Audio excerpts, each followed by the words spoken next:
Whenever you're welding a repad or anything with an edge or a lip, you just want to save that edge for the cap. It'll help you out whenever you're capping. It'll give you something to tie into.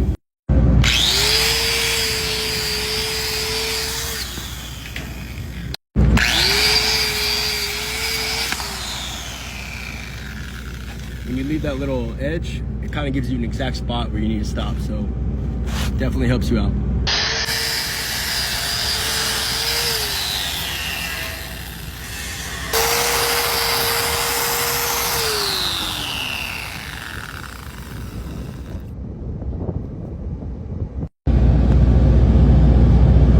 I like to grind my start and stops, and pretty much any BB you see kind of gives it a better look at the end.